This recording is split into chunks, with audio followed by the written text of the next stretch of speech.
바람이 불어온가 밤에 잊고 지냈던 조각들이 난 떠올라 순간에 falling down. 안녕하세요. 고요사 북클럽입니다. 오늘 읽을 책은 심하진 작가님의 아크로스틱입니다. 글자의 처음이나 끝이 모여 하나의 단어를 이루는 유희시 아크로스틱의 형식을 빌려 쓴 소설입니다. 이 소설 아크로스틱은 10사람의 이야기가 이어져 있습니다. 독립되어 있는 듯 보이는 여러 개의 사건이 있지만 결코 하나의 의미로 존재하지는 않고 세계를 구성하는 무수한 연결고리 중에 일부로 작동하여 영향력을 발휘하는 과정을 보여주고 있습니다. 돌고 돌아가는 세상 이구나를 느끼면서 누군들 가슴에 상처를 안고 살아가지 않는 사람은 없구나도 느끼게 됩니다. 그럼 심하진 소설 아크로스틱 이야기 속으로 들어가 보겠습니다. 구독과 좋아요 부탁드립니다. 편안한 시간 되세요. 빗물에 내 맘도 씻겨 아크로스틱 심하진. 이미 지나간 일인걸. 아기 엄마는 미뤄두었던 저녁 설거지를 큰애들이 돌아온 늦은 밤에야 시작한다. 갑상선 저하 증세로 온몸이 나른하여서 도무지 만사에 열이가 나지 않는 데다 골머리를 썩이게 만드는 일 때문에 두통이 심했기 때문이다. 장모는 어머니 아닌가? 똑같이 환갑인데 누구는 해주고 누구는 안 해주나? 아기 엄마는 주방 세제의 피톤치드 향 때문에 두통이 다시 도지는 걸 느끼며 미간에 주름을 모은다. 그녀는 결코 대단한 효녀가 아니지만 불평등한 대우에는 당연히 항거해야 한다는 지극히 제게 유리한 정의감을 발휘한다. 따라서 필요할 때만 보이도록 멀리 차두었던 효성이 재빨리 날아와 그녀의 설거지 물통 속으로 퐁 들어간다. 제대로 물을 부어놓지 않은 탓에 그릇의 밥알들은 쉽게 떨어지지 않고 애를 먹인다. 사실 지금 그녀가 간절히 바라는 것은 공정한 대우나 효성의 시련 따위가 아니다. 자고 싶다. 설거지를 하지 않고 그대로 드러누워 잘 수만 있다면 정의감이든 효성이든 얼마든지 폐기 처분할 수 있다. 엄마이거나 딸이거나 아내인 자신을 구속하는 굴레가 하나같이 끔찍하기만 하다. 아기 엄마는 계속 드러누워 있을 수만 있다면 존재의 방공호든 뒤안길이든 그 어디라도 달려가고 싶다. 아무것도 하고 싶지 않다는 일견 욕심 없는 욕구가 이렇게 탐욕적일지 몰랐다. 침대에서 일어나는 것도 밥을 먹는 것도 다시 침대로 돌아가는 것도 너무너무 힘겨웠다. 몸이 끝없이 불건 말건 집안일이 밀리건 말건 자고 또 자고 싶었고 손가락 하나 움직이고 싶지 않았다. 모두 갑상선 저하증 때문이었다. 뒤늦게야 병인 줄 알고 약을 먹기 시작했지만 증세가 쉽게 호전되지 않았다. 그래도 둘 다 여행을 보내드리려면 한꺼번에 목돈이 나갈 텐데. 그러니까 아기 엄마가 어머니와 시어머니의 여행에 관한 생각을 하는 이유는 끊임없이 날아지는 육체를 잠시나마라도 잊기 위한 것인지 모른다. 아기 엄마는 생각의 고리를 잊기 위해 정신을 집중하고 당연한 수순으로 시어머니를 원망한다. 남편이 운영하고 있는 합기 도장이 영 시원찮은 데다 누뚱이까지 태어난 자신들의 형편을 모르지 않을 텐데 환갑 타령을 하는 시어머니가 얄밉기 그지없다. 그게 아니라도 시어머니가 미운 이유는 넘치는데 말이다. 쌍둥이인 초등 6학년 아이들은 이제 설이 지나면 중학생이다. 학원비며 교복이며 들어가야 할 돈이 태산인데 당사자는 짐짓 모르는 채고 효자인 남편은 이러지도 저러지도 못해 쩔쩔매고 있다.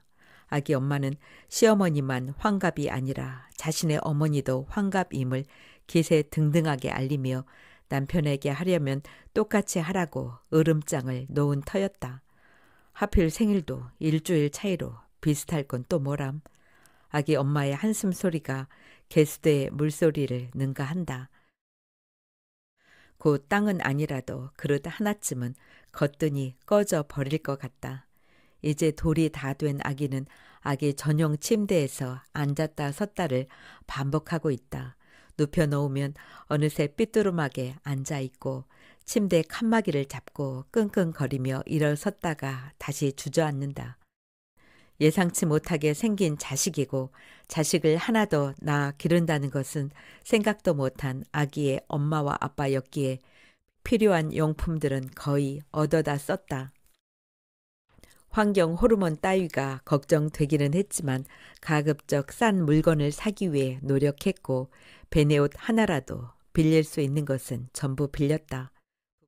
부부는 모빌이든 유모차든 아기 침대든 잠시 쓰고 말 그 어떤 것에도 돈을 쓰지 않고 아껴야 했다. 아기의 엄마와 아빠가 유일하게 아기에게 새로 사준 것이라곤 몰고 빨고 노는 딸랑이 장난감 서너 개가 전부이다. 하지만 아기는 실증이 났는지 그 딸랑이 장난감들은 이제 쳐다보지도 않는다. 아기는 지금 한창 침대의 안전 잠금 장치에 관심을 보이고 있다. 막 체육관의 문을 잠그던 차에 전화를 받은 관장은 숨이 턱에 닿을 듯한 여인의 음성에 덩달아 초조해지고 만다. 아니 무슨 이런 도장이 다 있어요?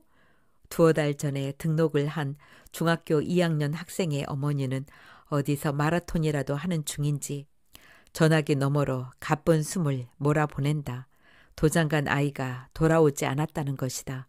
그녀의 목소리에는 아이의 일을 빌미로 자신이 겪고 있는 여하한 분노와 고통을 관장에게 쏟아내고야 말겠다는 단호한 의지를 느낄 수 있다. 어떻게 관장님이 애들 실어 나르고 가르치고를 헉헉거리느라 숫째 말을 계속 잇지도 못한다. 혼자 다 한대요. 그러니 관장은 자신도 덩달아 숨쉬기가 어려움을 느낀다. 그러니 애들 관리를 그 모양으로 하지. 여인은 유언이라도 남기듯 절박하게 말을 마친다. 맞는 말씀이다. 관장인들 몰라서 그러고 있는 게 아니다. 하지만 반지하라도 1층과 다름없다는 건물 주인의 주장으로 비싼 월세를 내는 그의 입장에서 번번한 급료도 받지 않고 일할 사범을 구하는 게 그리 쉬운 일은 아니다. 엄밀히 말하자면 정말 미치고 환장할 노릇이다. 앞 수련 시간과 뒷 수련 시간 사이에 빠듯하게 마련한 쉬는 시간 30분 동안 관장은 아이들을 다그쳐 차에 태우고 미친 듯이 차를 몰아 동네를 돌아야 한다. 아이들도 얼마 없는 도장에서 하루 5번의 수업을 해야 하는 까닭은 그나마도 시간이 안 맞아 수련을 받을 수 없겠다는 학부모들을 설득하기 위해서다. 어리면 어린 대로 크면 큰 대로 여자아이면 여자아이인 대로 또 다른 학원과 겹치지 않게 원하는 시간이 모두 틀렸다. 관장은 비굴하지 않고는 달리 살 방법이 없다는 체념이 드러나지 않도록 조심하면서 가능한 한 많은 사람의 요구를 들어주었다. 한 명을 놓고 운동을 해야 한다 해도 그 한 명도 아쉬운 관장으로서는 다른 도리가 없는 것이다. 전화해서 애들 관리 운운하는 아이 어머니의 말이 100번 맞기는 하다. 중학교 2학년인 그 집 아이가 최근 자주 수련에 빠졌음을 알렸어야 했다. 하지만 그 아이처럼 결석을 했다가 지각을 했다가 제 마음대로 도장을 드나드는 아이들은 동네 곳곳에 있는 중국집보다 많았다. 합기 도장은 관장의 쌍둥이 아이들이 다니는 영어 학원처럼 학생이 입실하였습니다 라는 안내 메시지를 친절히 보내줄 수 있는 형편이 아니다. 애들을 데려다 주는 것도 데리고 오는 것도 수업을 하는 것도 모두 관장의 일이므로 사실 회비 날짜를 챙기는 것만도 더넘스러운 실정이었다. 네, 죄송합니다. 제가 근처라도 한번 찾아보겠습니다. 아이가 여태 들어오지 않아 걱정하고 있었다는 아이의 엄마는 전화기 사이로 독침이라도 날려보낼 듯 시근거리며 대꾸했다. 그러실 필요 없어요. 이제 합기도는 더 이상 안 보낼 테니까. 꼭 그렇게 하세요. 관장은 차마 입술 밖으로는 쏟아지지 않는 말을 목을대 밑으로 삼키며 죄송합니다 하고 전화를 끊는다. 정말 죽어라 죽어라 하는 날이다. 이런 일이 아니라도 걱정거리는 얼마든지 많은데 말이다. 관장은 집으로 가려던 발걸음을 돌려 체육관 옆 곱창 가게로 향한다. 오래 안면을 트고 지낸 주인장이 알아서 소주도 내우고 고기도 주문해 준다. 매상을 올리는 한도 내에서만 한껏 친절한 주인은 대창 몇 점 구운 것을 신속히 내온다. 겨울밤의 냉기가 요리벽 바깥에서 사납게 으르렁거린다. 관장은 먼저 차가운 소주로 타는 속을 가라앉혀야겠다 생각한다. 그러고 아이를 바로잡고 싶지 않았던 것은 아니다.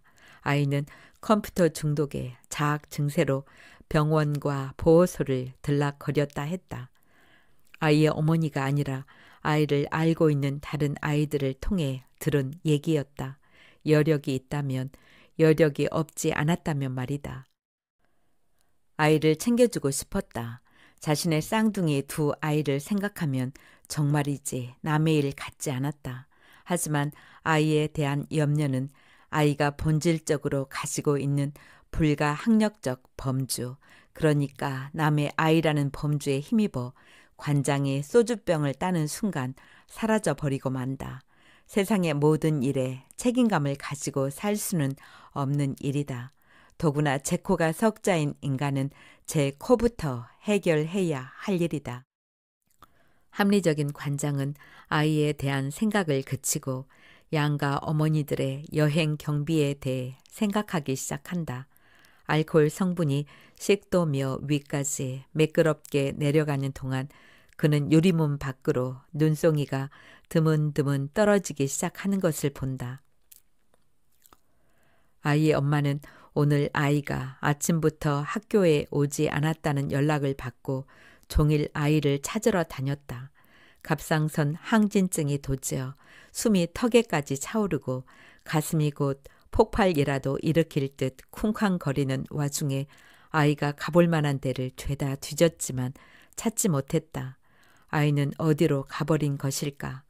또 오토바이를 훔쳐 타고 돌아다니는 걸까?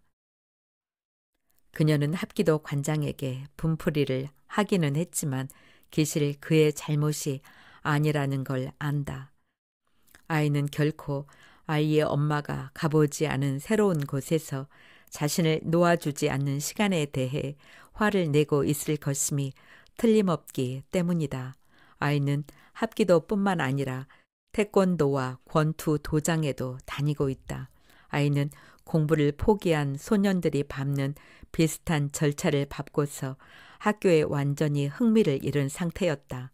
오토바이 값을 변상하고 온 동네 게임방을 찾으러 다니는 것도 지겨워져 아이의 엄마가 마지막으로 제시한 카드가 운동이었다. 어릴 때 운동을 좋아했었다는 기억을 떠올려 학교에만 간다면 어떤 운동이든 하게 해준다고 제의한 것인데 아이는 3가지 운동을 모두 하겠다며 억지를 부렸던 것이다. 우선은 학교라도 제대로 다니게 하고픈 마음에 아이의 엄마는 가슴에서 천불이 나는 걸 애써 누르고 3군데 모두 등록해 주었다. 하지만 아이는 결국 운동에도 마음을 붙이지 못했다. 언제나 이런저런 예상치 못한 공간에 널브러져 있는 아이를 수습해 왔을 뿐이었다. 아이의 엄마는 관장에게 전화를 걸기 조금 전 폐지를 수거하는 동네의 할머니가 곤경에 처한 모습을 보았다. 싣고 가다 떨어뜨렸는지 할머니와 술의 주위로 종이들이 마구 널려 있는데 골목 안에 차 2대가 끼어서는 할머니를 향해 빵빵 거리고 있었다. 할머니는 야윈 말이 짐 탐한다는 속담에 틀리지 않게 비석 마른 몸으로 커다란 수레를 끌고 다녔다.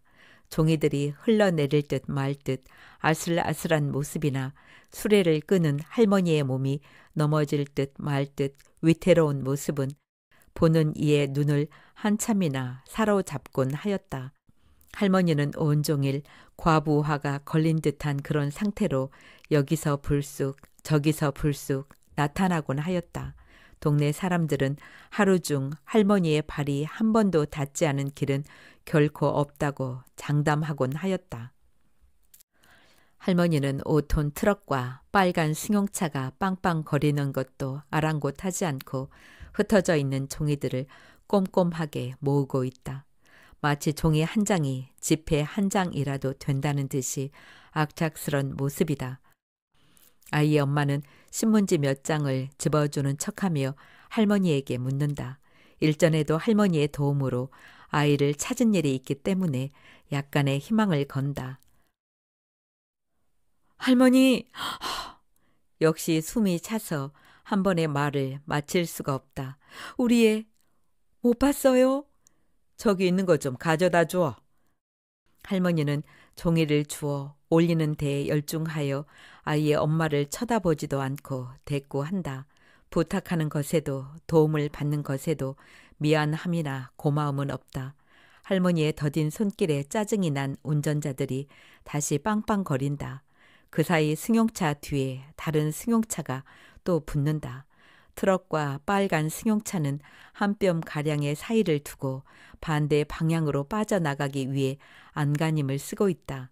하지만 폐지 할머니의 수레가 먼저 움직여야 트럭이 움직일 수 있고 그 다음에 다른 차들이 움직여야 모두들 무사히 골목길을 벗어날 수 있다. 아이의 엄마는 적어도 자신의 인생이 이후에 이 할머니와 같지는 않을 것이라는 은밀한 만족감과 할머니에 대한 동정심 중 어느 쪽이 큰 상태인지 가늠할 수 없다. 만족감은 결코 겉으로 드러나지 않지만 동정심의 영역에 착 달라붙어 평행 이동하고 있다.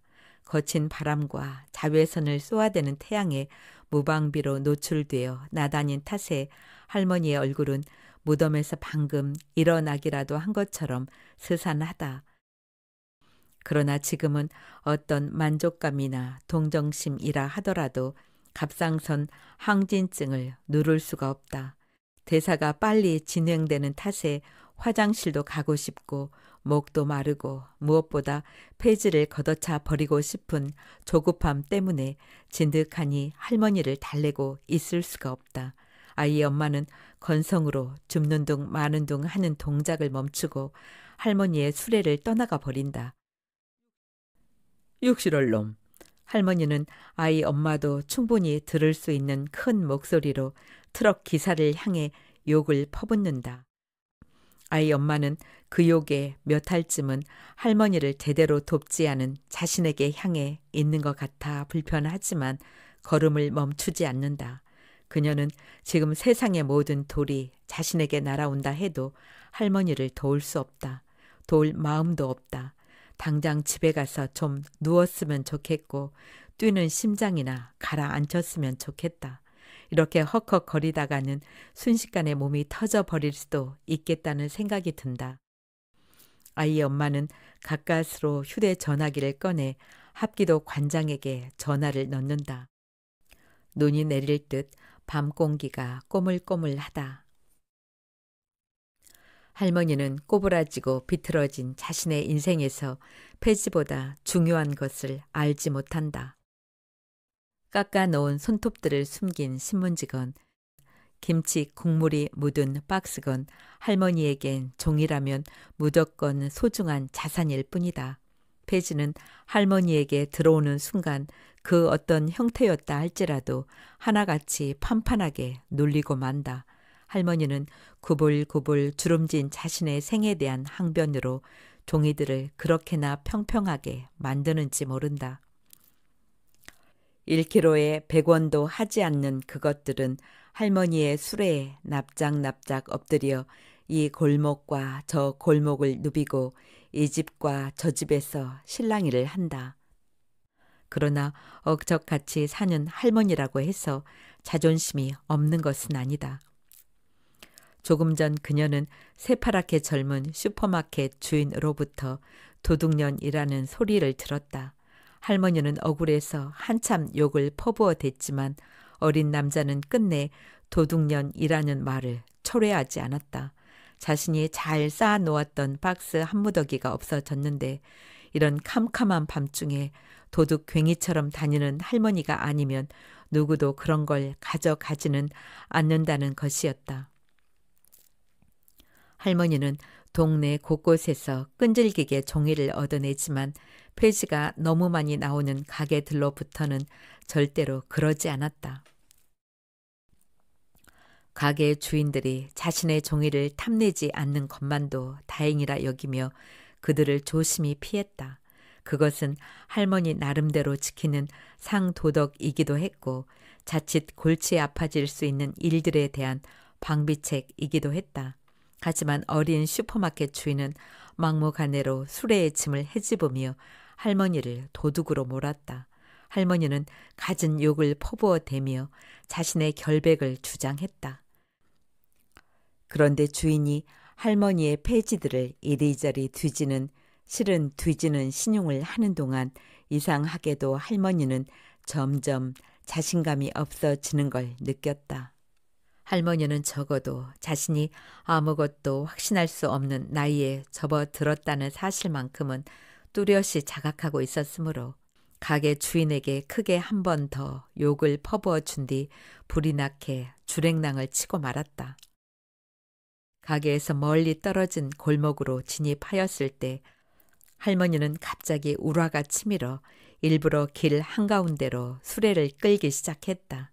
젊은 사람에게 연자 소리를 듣고 사는 처지로부터 시작해 당장 죽어도 아무도 와보지 않을 신세에 대한 한탄에 이르기까지 구구절절 억울한 마음들을 끄집어낸다. 그리고 당연한 수순으로 자기 자신과 조금이라도 관련이 있는 누군가를 원망하고 이어 하늘을 원망한다.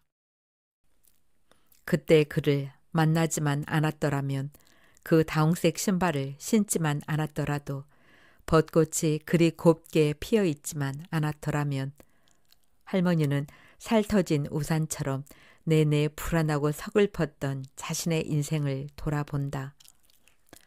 무작위로 사건들을 떠올려 보지만 거기에 그것들은 일정한 경로를 따라 정해져 있는 하나의 출구로 나온다. 심하게 짓이겨지고 뒤틀려 원래의 모습을 알아볼 수 없는데도 끝내 스스로의 왜곡만큼은 강하게 부인하는, 그러므로 당연히 운명의 수레바퀴 밑으로 자신이 초래했을 수도 있을 모든 실수는 흔적도 없이 사라진다. 모든 건 할머니를 제외한 다른 것들의 탓이었다. 하지만 대체로 그녀는 운명이든 그 어떤 힘이든 원망할 수 있는 조각들이 남아 있기라도 해서 오히려 안도했다. 어제 아침과 오늘 아침 그리고 다음 날 아침이 구별되지 않는 하루하루가 쉽고 가벼운 밤을 통해 연결된다고 느낄 때마다 그 안도감은 희열로 바뀌기도 하였다. 그래서 폐지들을 길 한가운데에 쏟아버리는 일은 엄밀한 의미에서 쾌감까지는 아니더라도 그 비슷한 감정을 할머니에게 안겨주었다. 뒤쪽에서 반짝이는 자동차의 불빛을 느꼈지만 할머니는 가운데로 가는 것이 조금 전 슈퍼마켓 주인으로부터 받은 수모를 상쇄시키기라도 한다는 듯이 비켜서지 않는다. 그리고 마침내 차가 아주 가까이에서 경적을 울렸을 때 할머니는 고의 반 자의 반으로 수레에 가하고 있던 힘을 슬며시 빼버리고 만다. 누구에게든 욕을 하고 싶기 때문이다. 어쩌면 누구에게든 말이 하고 싶었던 것인지도 모른다. 슈퍼마켓 주인이 헤집어 놓은 탓에 가뜩이나 위태로웠던 종이 더미들이 사정없이 쏟아진다. 할머니의 신호를 기다리기라도 했다는 듯 종이들은 멀리까지 흩어진다. 가림대보다 아래에 있던 종이들만 조용히 수레 안에 널브러져 있다. 할머니는 실망이 아니라 흐뭇한 기대임이 분명한 가벼운 신음을 토해낸다. 사실 트럭이 그렇게 무례하게 경적을 울려대지만 않았어도 할머니는 신속히 종이들을 수습했을지 모른다. 막상 종이들이 흩어지는 걸 보니 하나하나 모은 그것들이 너무도 아깝게 여겨졌기 때문이다. 하지만 슈퍼마켓의 주인과 마찬가지로 되바라진 게 분명한 운전자는 경적을 울려대는 것으로도 모자라 하이라이트까지 깜빡여 대고 있었다. 되통스러워진 할머니는 이제 세상 모든 것에 목리를 부리기로 작정이라도 한 듯 가능한 한 천천히 손을 놀린다. 할머니는 트럭 기사를 골릴 수만 있다면 밤새도록 이렇게 길 위에 쭈그리고 있을 수도 있다고까지 생각한다. 세상에 보여주는 저열한 행태와 질서를 가장한 위선에 완강하게 저항하고 회방을 놓을 수 있을 것이었다. 최소한 늙은 목숨이 끊어질 때까지는 말이다. 그러므로 뒤이어 나타난 아이의 엄마가 자신을 제대로 도와주지도 않은 채 아이의 행방을 물었을 때 할머니는 오토바이를 타는 아이를 보았다는 말을 결코 하지 않는다. 그녀는 아무에게나 분풀이를 하고 있는 중이었으니까. 그러나 어쩌면 하지 않았다기보다 할 수 없었는지도 모른다.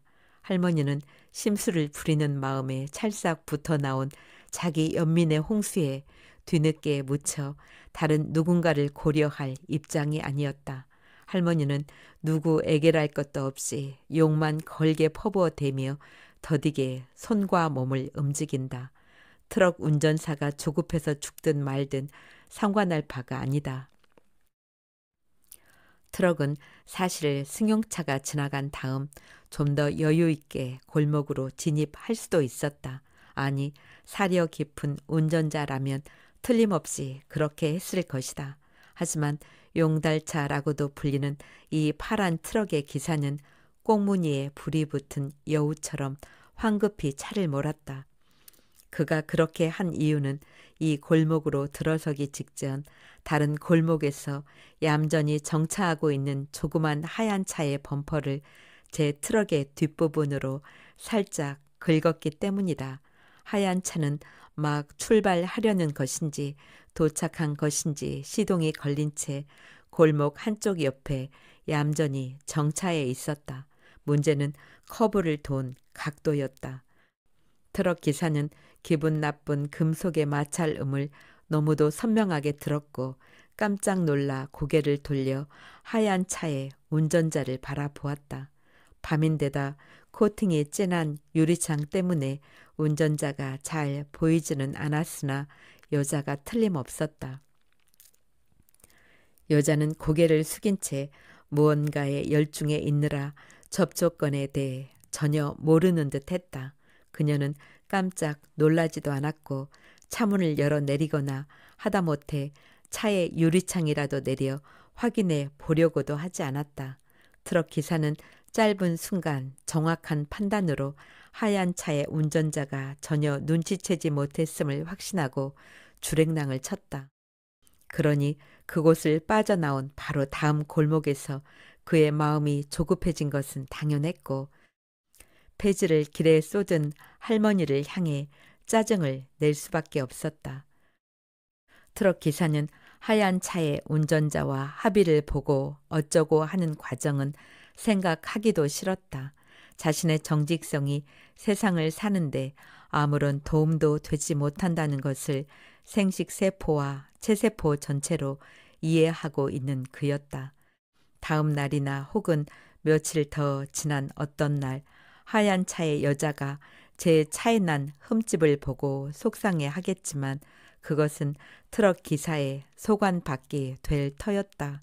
이미 시간은 원하는 만큼 지나 있을 테고 원하지 않을 때도 늘 지나가는 게 시간이니까 말이다. 트럭 기사는 마음이 아주 편하지는 않겠지만 길지 않은 시간 안에 분명 가책 따위를 잊으리라 확신한다. 그는 재빨리 자기 합리화를 진행했는데 사실 이 합리화는 차가 부딪히기 이전부터 이미 발동되었는지도 몰랐다. 자신과 비교할 수도 없이 많은 것을 가진 자들은 결코 제가 가진 것 따위는 탐내지는 않으리라고, 탐내서도 안 되리라고, 그는 그렇게 편리한 대로 세상을 이해하고 있기 때문이다. 하얀 차의 여자가 자신보다 덜 가진 자가 아니라는 것은 그가 자신의 트럭을 걸고 맹세할 수 있을 만큼 확실하였다. 트럭 기사는 불쌍한 자신을 보호할 수 있는 자기 비하와 자기 비애를 적절히 뒤섞는다. 그는 스스로 설정한 윤리 안에서 결코 부끄러움을 느끼지 않는다. 문제는 폐지를 운반하는 할머니다. 지금이 아닌 다른 경우라면 그는 트럭에서 뛰어내려 할머니를 도왔을 것이다. 적어도 그는 자신이 경우도 없이 매몰찬 인간은 아니라고 생각하기 때문이다. 하지만 이 순간만은 그럴 수 없다. 그는 조급해서 할머니를 밟고라도 지나가고 싶다. 늦게라도 여자가 사실을 알고 뛰어오면 충분히 잡힐 수도 있는 거리이기 때문이다. 그의 트럭에 어쩌면 수액 같은 하얀 페인트가 묻어 있을지도 모르고 누군가가 트럭의 도주 사실을 여자에게 알려주었을지도 모르기 때문이다. 그는 씨발을 연발하며 할머니를 노려본다. 가중되는 불안을 떨치기 위해 트럭 기사는 기세 좋게 크랙슨을 울린다. 할머니의 굼뜬 동작이 갑갑해 미칠 지경이지만 그는 결코 트럭 밖으로 뛰어나가지는 않는다. 행여 당장이라도 하얀 차에 여자가 뛰어오지 않을까 겁을 내며 하이라이트를 깜빡여 댔을 뿐이다. 하얀 차의 여자 운전자가 제 차의 뒷부분이 트럭에 의해 긁히는 것도 몰랐던 이유는 음악을 크게 틀어놓은 데다 휴대전화기로 메시지를 보내는데 열중하고 있었기 때문이다. 방금 친구가 자신의 남자친구에게서 받았다는 명품 지갑의 사진을 자랑 삼아 전송한 탓에 하얀 차의 여자는 있는 대로 열을 받았다. 유치하거나 천박한 짓이라고 누군가가 욕을 한다 해도 여자는 자신의 애인을 긁어대지 않고 그 순간의 울화를 가라앉힐 수는 없었다. 소녀는 좋겠지. 생일 선물로 이런 거 받았대. 금색 로고가 선명한 지갑의 사진과 함께 문자를 전송했건만 남자친구에게서는 답이 없다. 여자는 친구가 자신에게 보낸 문자의 내용을 곱씹으며 괘씸해도 하고 부러워도 하며 울분을 사귀지 못하고 있다. 여자의 애인은 3년 전에 바로 그 친구의 소개로 만난 사람인데 기념일에 주는 고가의 선물이나 명품 등이 여자들에게 어떤 의미인지 모르지 않는 사람이었다. 하지만 그는 자신에게 그런 선물을 한 적이 없었다.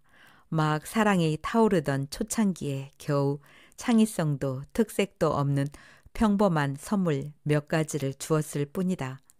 소품에 지나지 않는 남자의 선물들은 결코 여자의 취향이 아니었다.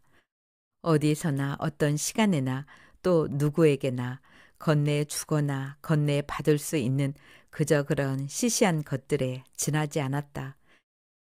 여자는 자신 역시 남자의 감동을 끌어낼 만한 그 어떤 것도 선물한 적이 없다는 사실은 결코 계산에 넣지 않고서 시간이 흐를수록 억울해하기만 하였다.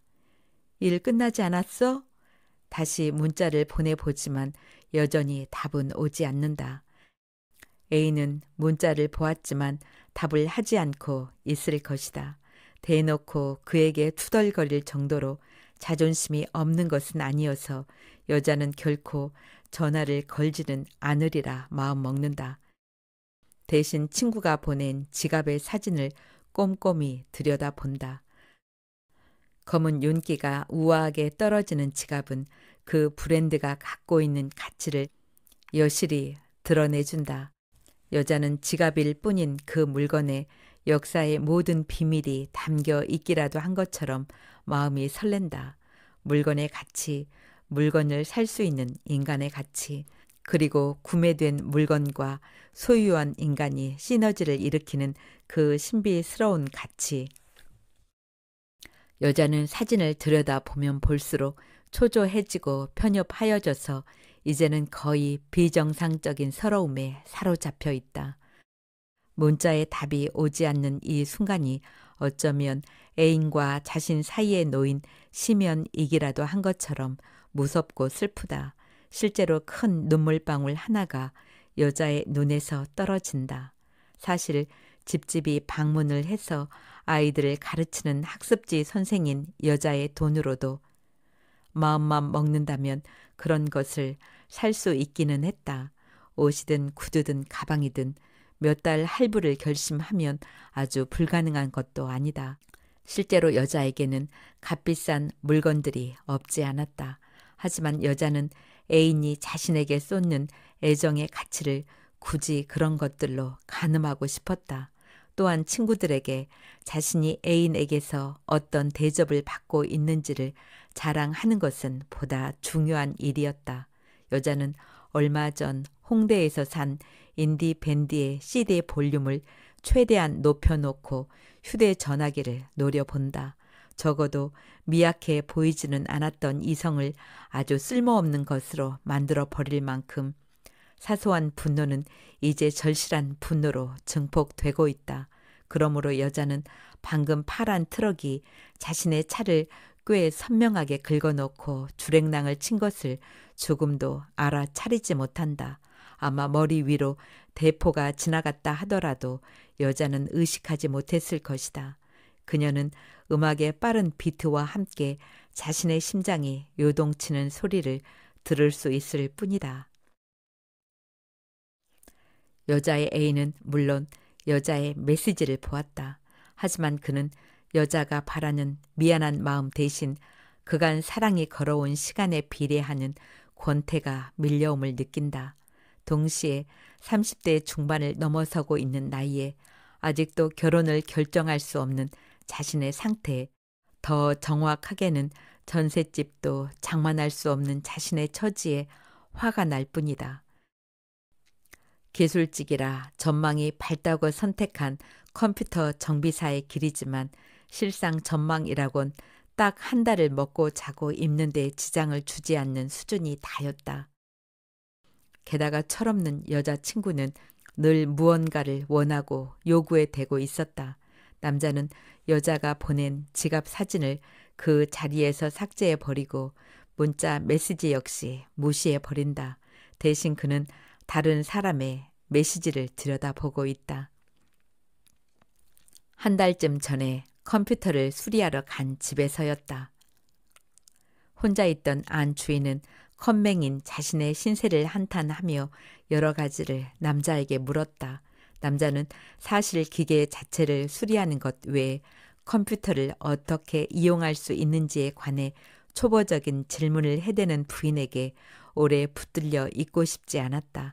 하지만 부인은 상냥한 누나 같은 얼굴로 커피를 내오고 과일을 내오면서 남자의 시간을 길게 잡아두었다.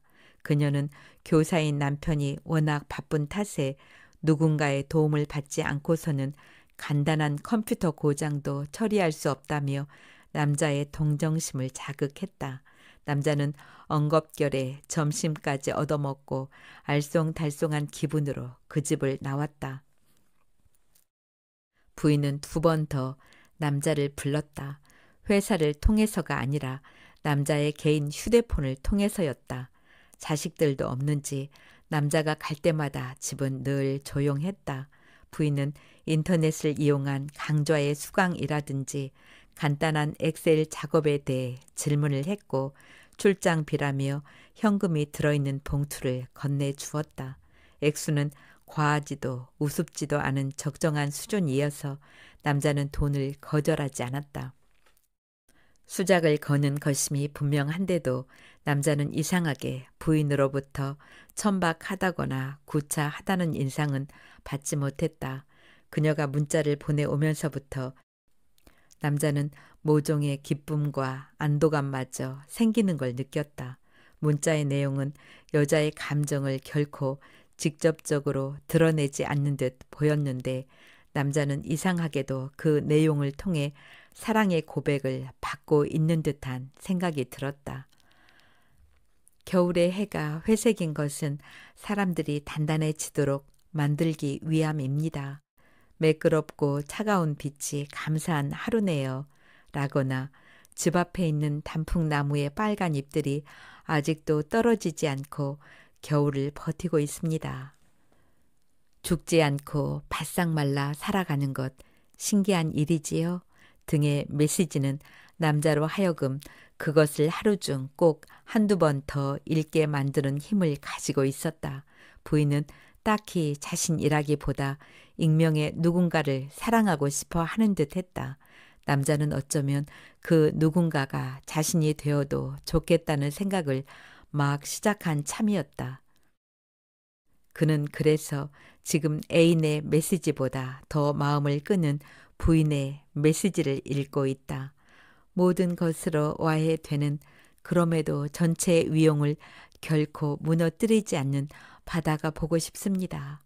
어제 온 부인의 메시지는 이전 것과 달리 분명하게 남자의 의사를 묻고 있었다. 남자는 뻔한 것을 한 번 더 고민한다. 10살은 더 많아 보이는 유부녀와 순수한 감정으로 바다에 갈 수는 없다. 하지만 어쩐지 부인이 말하는 바다는 자신에게도 위안을 줄 것 같다는 생각이 든다. 그리고 방금 온 애인의 메시지는 남자의 이런 생각에 확신을 더해준다. 남자는 언제나 뻔한 것을 암시하는 척 하느라 애를 쓰고 징징거리는 애인에게 실증이 나던 참이다. 사실 애인의 필요나 요구는 남자가 갖추고 싶고 충족시켜주고 싶은 것들과 크게 다르지 않다. 그러나 애인이 그저 던지는 것 자체에 상응하는 스트레스만 받고 있다면 남자는 던진 것을 받았음에도 대책을 마련하지 못함으로 인해 자신을 저주하지 않을 수 없는 확대된 스트레스에 시달리고 있다. 남자는 자신에게서 주체성을 박탈하고 떠돌이 객체로 남겨둔 이 세상이 싫다. 부인과 바다에 가는 것은 어쩌면 그렇게도 야속한 세상에 대한 작은 보복이 될지 모른다. 적어도 스스로의 결핍을 은닉할 수 있는 잠깐의 안식이 될 수는 있으리라 생각한다. 남자는 애인에게 답신을 보내는 대신에 부인에게 문자를 보낸다. 어쩐지 지금 부인은 혼자 있을 것이라는 생각이 들어 밤 시간이지만 주저하지 않는다. 교사의 부인은 컴퓨터로 바다를 보고 있다. 작은 조약돌이 몸에 유약을 바르기라도 한 것처럼 반짝거리는 해변의 사진이다. 이미지 검색에서 나온 바다는 가지가지였다. 도칠단 배가 금방이라도 뒤집힐 듯 보이는 폭풍의 바다를 펜으로 그린 그림도 있고 세일러복을 입은 근육질의 남자가 금발의 미녀와 요트를 타고 있는 사진도 있다. 묵시록처럼 고요한 바다, 지는 해의 무심함을 그대로 투영하고 있는 바다, 요염하게 치맛자락을 감싸 쥐고 있는 바다, 하염없이 우울하게 가라앉은 바다, 창천의 생각을 그대로 풀어헤쳐 놓은 것 같은 바다. 부인은 시종 자신의 휴대전화기를 만지작거리며 바다의 이미지들을 검색하고 있다. 그녀는 사실 남편에게 가장 도움을 청하고 싶다. 우울증이라고 가볍게 치부할 수도 있지만 본인에게는 너무 절실한 고통에 대해 남편의 위로를 받고 싶다. 하지만 교사인 남편은 오늘도 아이들을 가르치지 않을 수 있는 방법을 찾아 집 밖을 헤매고 있다. 그는 자신의 간이 독수리에 의해 파먹히지 않을 날을 기다리는 프로메테우스보다 더 간절히 아이들을 가르치지 않을 날을 기다리고 있다. 부인은 써놓은 메시지가 화면 보호 작동으로 사라질 때까지 오래 곱씹어 본다. 의미가 없네. 당신과 살았던 긴 시간.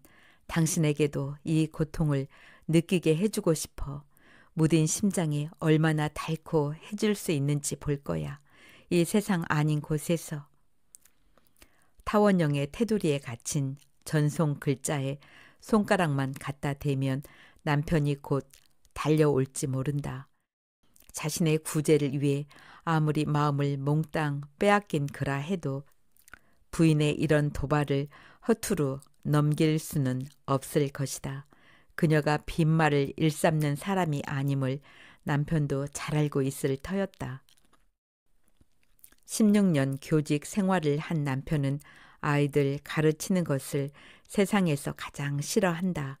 아이들과 직접적으로 부딪히지 않으면서도 직장을 잃지 않는 유일한 길은 남편의 소견으론 승진뿐이었다. 남편은 이전의 학교에서도 그 전의 학교에서도 언제나 누군가에게 무언가를 부탁하기 위해 뛰어다녔다.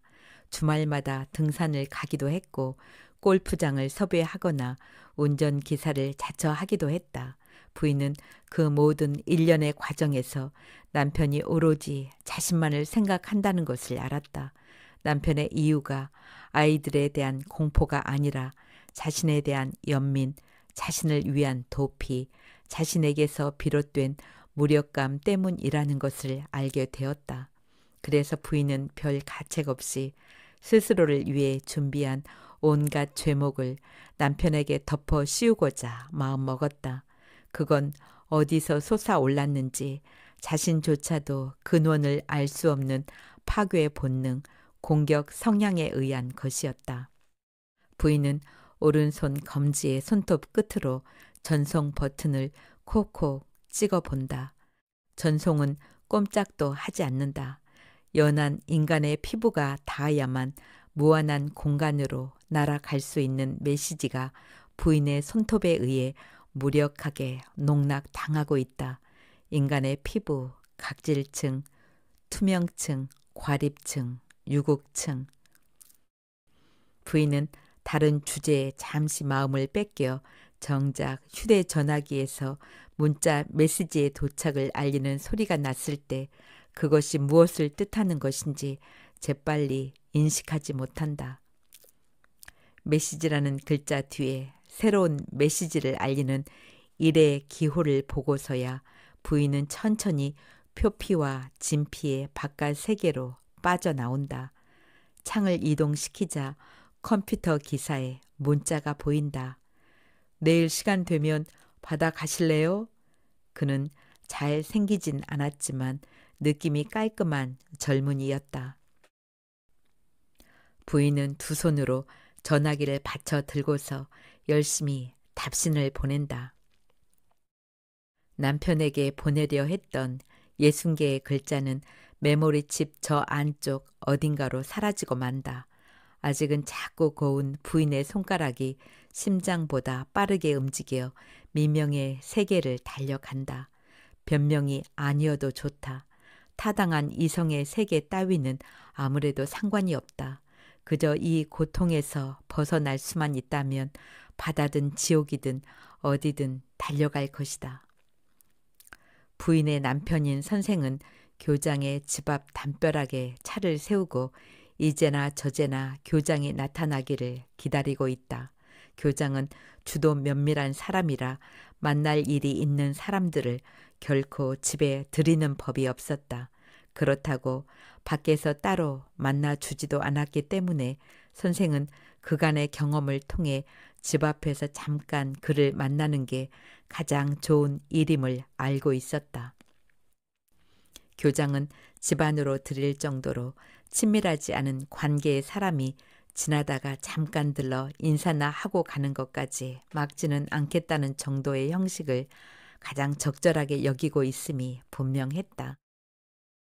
선생이 알고 있는 오늘 교장의 스케줄은 지역 단위의 교장단 회의이다.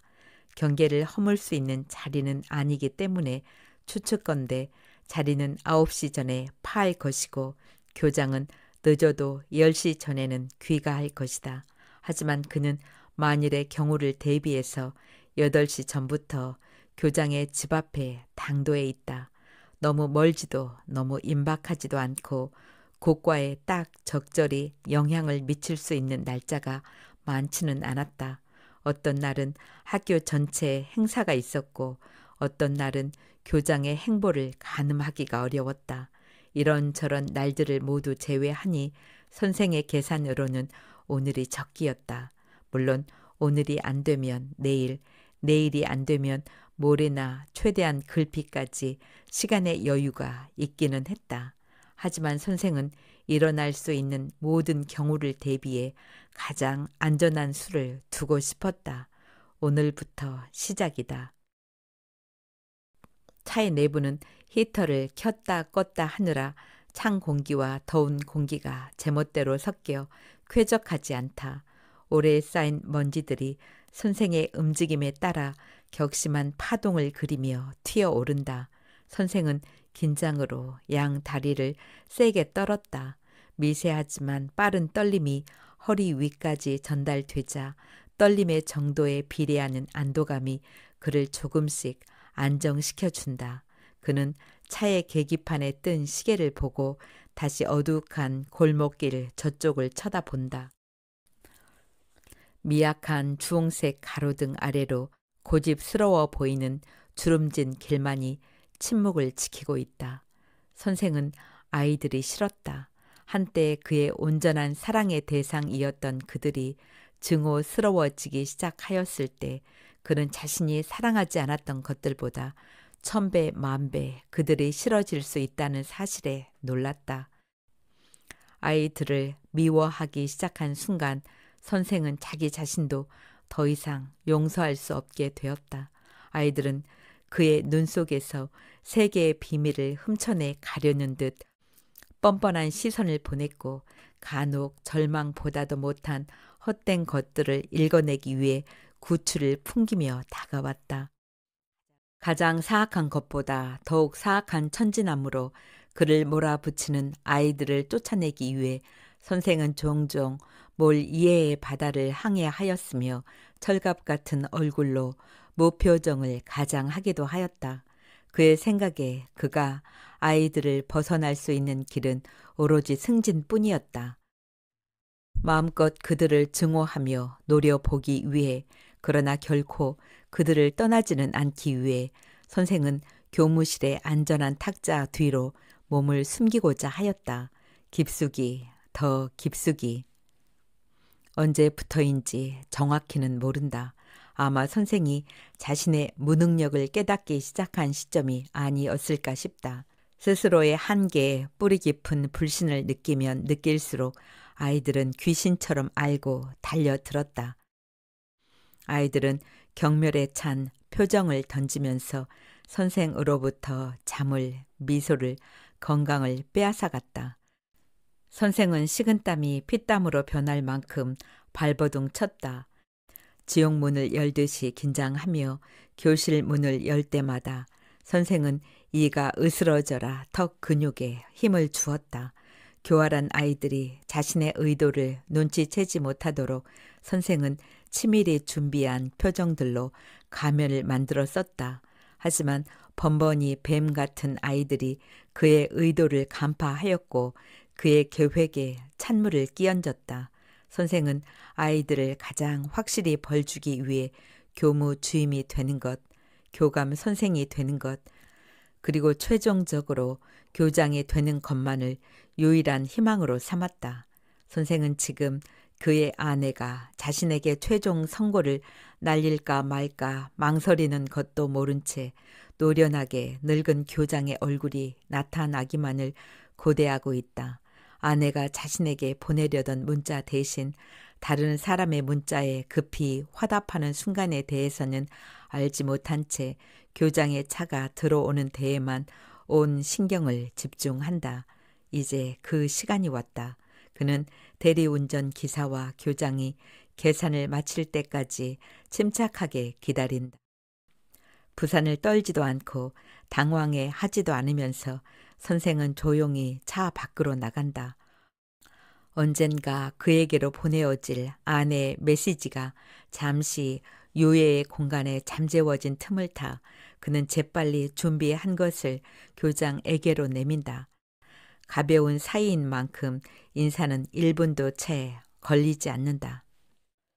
교장은 탐스러운 자연산 송이 사이에서 봉투를 꺼내는 순간 세 보지 않고도 제법 정확하게 액수를 가늠할 수 있다. 그는 자신이 입버릇처럼 말하는 평등한 조건을 떠올린다. 비슷한 상황에서 기왕이면 다홍 치마를 입는 일이 결코 꺼림칙한 일은 아니다. 그는 송이를 가지고 온 선생의 기지를 대체로 높이 사는 편이다. 선생은 적절한 때 적절한 조치를 취할 줄 알았다. 교장의 입장에서 보자면 같은 조건일 때 좀 더 열성을 보이는 자를 끌어주는 것이 평등한 처사였다. 그는 방학에 계획하고 있던 여행을 떠올리며 흐뭇한 미소를 짓는다. 나이 62, 상처한 지 5년이 넘었다. 교장은 자신이 이제는 또한 아직은 인생을 즐길 자격이 충분히 있다고 믿는다. 그는 채 10시를 넘지 않았으므로 당장 고향 후배에게 전화를 걸어야겠다고 생각한다. 그녀의 여행 경비를 자신이 부담하겠노라고 큰 소리를 칠 예정이다. 지난 여름 석 달 동안 서울숲 탐험 과정을 같이 하다 우연히 고향 후배임을 알게 되어 목하 열애 중인 사이였다. 며칠 전 후배는 볼멘 소리로 말했었다.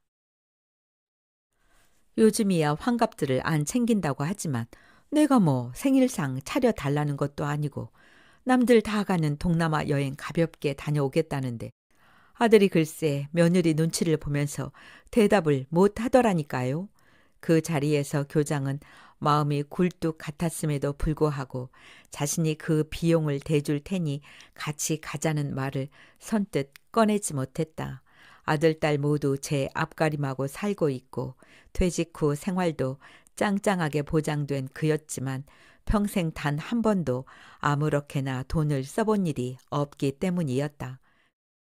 그는 말이 튀어나오기에 앞서 과연 후배와 어느 정도까지 갈 수 있을까를 가늠해 보았다. 그가 교직 생활을 통해 얻은 개연적 경험을 빌려 생각해 보건대 후배는 그냥 아는 안면으로 남을 보통의 후배는 아니었다. 하지만 또 다른 경험의 산물인 단순 산수로 계산해 보니 후배의 여행 경비를 대는 것에는 어느 정도의 출혈이 따르지 않을 수 없었다. 교장은 평생 월급을 크게 벗어나지 않는 정해진 금액으로 세금을 납부하고 저축을 하고 생활을 설계해온 사람이었다. 그가 가외로 사치할 수 있을 때는 가외돈이 생길 때뿐이었다.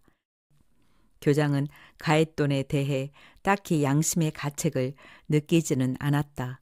윗사람으로서 아랫사람이 감사하다고 주는 작은 성의를 무시하는 것은 도리가 아니었다.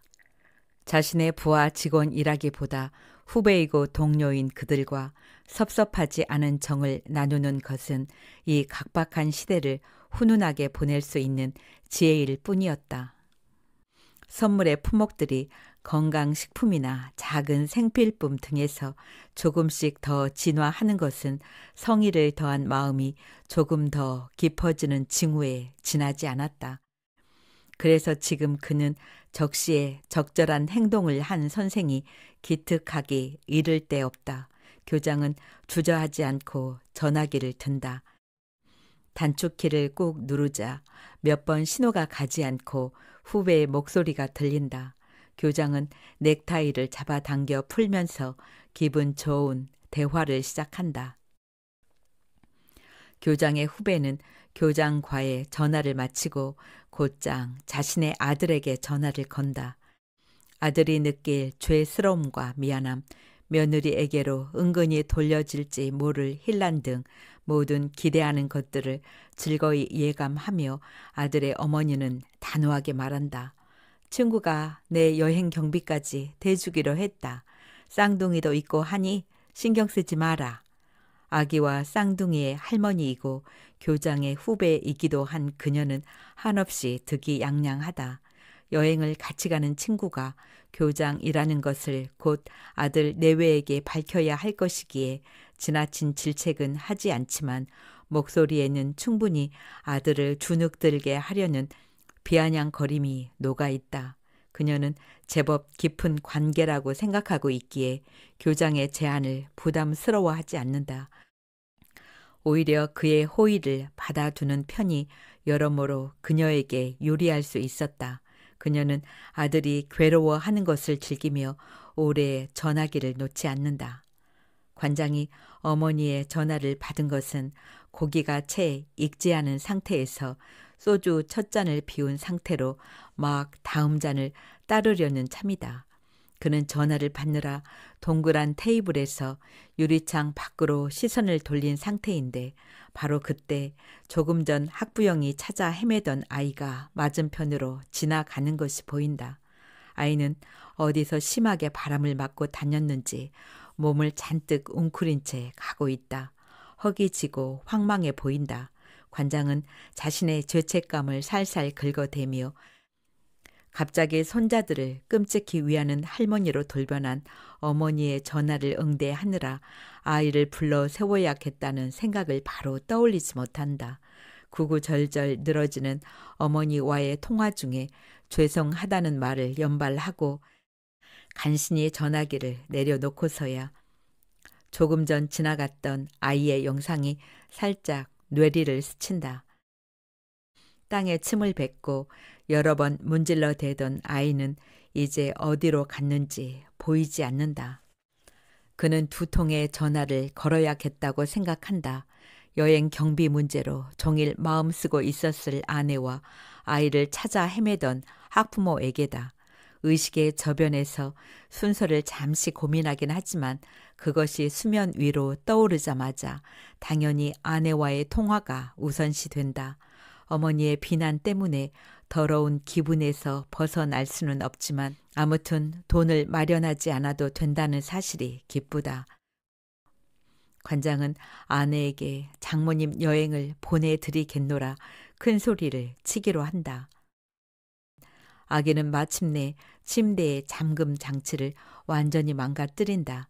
기실 반 이상 망가져 있던 것이라 아기가 같은 곳에 집요하게 힘을 주자 그것은 마치 아기의 의지 때문이기라도 하다는 듯 무력하게 기능을 잃는다. 아무도 모르는 채로 원래부터 작동하지 않았던 반대편 잠금 장치와 아기가 고장을 더한 이 편의 잠금 장치는 이제 간신히 모양을 지탱하고 있을 뿐이다. 딸깍 킥 하는 은밀하고도 위협적인 소리가 나지만 아기 엄마는 무력증에 시달리며 설거지를 하는 통에 전혀 그 사실을 알아차리지 못한다. 아기는 이제 언제라도 난간을 부여잡고 일어설 단계에 이르러 있다. 아기가 아주 가벼운 힘을 주는 것만으로도 침대의 한쪽 면은 쉽게 무너져 내릴 것이고 이어서 바로 그때 시간의 모든 유의미성을 함축한 전화벨이 울린다. 여행 경비를 걱정하지 않아도 된다는 즐거운 메시지를 전달하기 위해 관장이 아내에게 전화를 넣는 순간이다. 아기 엄마가 전화를 받기 위해 설거지하던 동작을 멈추고 다른 동작으로 넘어가기란 그리 쉬운 일이 아니다. 갑상선 저하증은 바로 가장 쉬운 동작을 제대로 하지 못하게 함으로써 사람을 무기력하게 만들기 때문이다. 하지만 그녀는 전화를 받지 않을 수 없다고 생각한다. 전화벨이 5번쯤 울리고서야 아기 엄마는 손을 대충 닦고 싱크대에서 돌아선다. 그리고 아기 침대를 지나 전화기를 받으러 가는 찰나 아기가 밀어낸 침대의 난간이 순식간에 무너져 내리는 것을 본다. 이어 아기가 기우뚱하고 중심을 잃는 순간 아기 엄마는 도무지 몸을 빠르게 움직일 수 없는 상태임에도 불구하고 제비처럼 날쌔게 아기를 안아 올린다. 너무 급히 달려가느라 아기 엄마의 무릎은 대비 없이 침대 모서리를 들이받았지만 당장은 아픔을 느끼지 못한다. 아기 엄마가 그간 먹었던 갑상선 호르몬제가 효력을 총동원하여 그녀의 몸이 움직이도록 도운 순간이었다. 아기의 울음소리가 전화벨 소리와 함께 현란한 이중주를 만들어낸다. 아기 엄마는 놀란 가슴을 진정시키느라 오래 전화를 받지 못한다. 전화벨이 울리지 않았더라면 아기 엄마는 결코 아기를 받아내지 못했을 것이다. 관장은 아내의 긴박한 목소리에 여러 번 맞장구를 쳐주며 곧 들어가겠다고 장담한다. 아기에게 일어날 수도 있었던 일을 생각하니 머리까지 찌르르 울리는 소름을 참아낼 수가 없다. 관장은 이런 날 곱창에 소주 한 잔을 마시는 게 탁월한 선택이라 아니할 수 없다며 만족해 한다. 공복감 있는 위장에 적당히 위안을 주는 양구이가 입안에서 살살 녹는다. 그래서 그는 위태로운 거리가 중학 2학년인 아이의 흔적도 다른 모든 것도 망각의 어둠 속에 묻어버린 것을 알아차리지 못한다. 아기는 금빛 나는 솜털 몇 개만 살짝 눌렸을 뿐 조금도 다치지 않았다. 보드라운 볼을 잔뜩 부풀리며 크게 울음을 터뜨렸을 뿐이다. 아기의 울음소리가 관장이 잡지 못했고 아이의 엄마가 끝내 찾지 못했던 거리의 아이에게 가 닿았을는지는 알 수 없다. 바람의 틈새로 어떤 통곡이 어떤 미소가 흘러 들어오는지 누구도 알지 못하기 때문이다. 불과 수분의 시간이 흘렀을 뿐이다. 아이는 어쩌면 아직도 얇은 티슈처럼 가볍게 공기중을 배회하고 있을지 모른다. 혹은 비틀린 시간의 연속선 위 어디쯤 조심스레 점 하나를 찍어버렸을까. 당분간은 알지 못할 것이다. 춥고 어두운 겨울 밤이기 때문이다. 무관한 듯 보이는 글자들이 하나의 제대로 된 의미를 이루고 드러날 때 무심하게 짝이 없는 아크로스틱의 세상이 아침 해를 맞을 때에야 비로소 누군가가 단발마의 비명을 지를지도 모르겠다. 만약 아이의 엄마가, 할머니가, 트럭 기사가, 하얀 차의 여인이, 그녀의 애인이, 선생의 부인이, 선생이, 교장이, 교장의 후배인 관장의 어머니가, 관장이, 아기의 엄마가, 그리고 아무것도 알 필요가 없으며 알지 못하는 아기가. 바람이 불어온 그 밤에 꺼지냈던 저 같은 이야기는 여기까지입니다. 감사합니다. 순간에 falling down 감추려 애썼던 말